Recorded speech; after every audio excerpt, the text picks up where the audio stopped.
J'ai été fier de voir qu'on a eu ici à Bordeaux une mobilisation comme on n'en avait jamais vu, je pense, de mémoire de Girondins. Et moi j'ai entendu deux appels ou deux cris monter de toutes les poitrines. D'abord liberté. Oui, nous sommes attachés à nos libertés fondamentales, à la liberté d'expression, à la liberté d'opinion, à la liberté d'exprimer sa pensée, c'est-à-dire la liberté de la presse. C'est un des fondements de la République et nous sommes prêts à résister à toutes les atteintes qui pourraient être portées à ces libertés. Et puis l'autre cri, c'était non à la barbarie, au terrorisme, au fanatisme, à ces actes odieux auxquels nous avons assisté, qui hélas ont abouti à 17 victimes et à des blessés qui sont encore dans la souffrance. Voilà, cette mobilisation était extraordinaire, elle était française, elle était européenne, elle était mondiale. Maintenant, il faut rester sur cette ligne d'unité nationale et les défis qui sont devant nous sont lourds.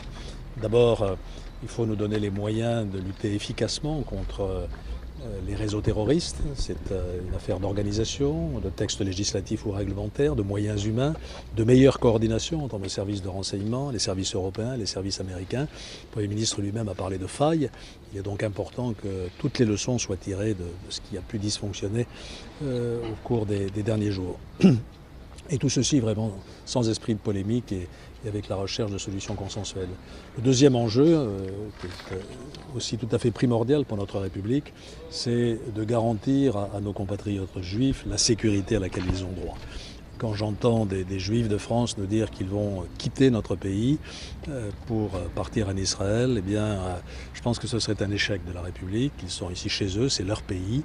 On prie pour la République dans toutes les synagogues. Je crois qu'il faut que nous soyons d'une extrême vigilance pour faire appliquer les lois qui répriment l'antisémitisme et le racisme. La liberté, oui, mais la liberté dans le cadre de la loi. Et là-dessus, il faut que nous soyons inflexibles.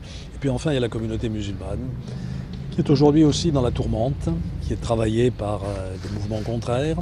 Il faut absolument que nous soutenions tous ceux qui refusent une vision obscurantiste, fanatique de l'islam, une idéologie de la haine et de la mort qui n'est pas une religion et qui au contraire pense qu'il peut exister un islam des Lumières, un islam inscrit dans le contexte du monde contemporain, un islam respectueux des valeurs républicaines. C'est un grand combat qui ne concerne pas que la France, mais il faut que d'abord ce soit les musulmans eux-mêmes qui le mènent en leur sein et que nous les accompagnons en leur exprimant qu'eux aussi, dès lors qu'ils en respectent les valeurs, ont leur place dans la République. À Bordeaux, quelle forme ça peut prendre? Quels sont les leviers?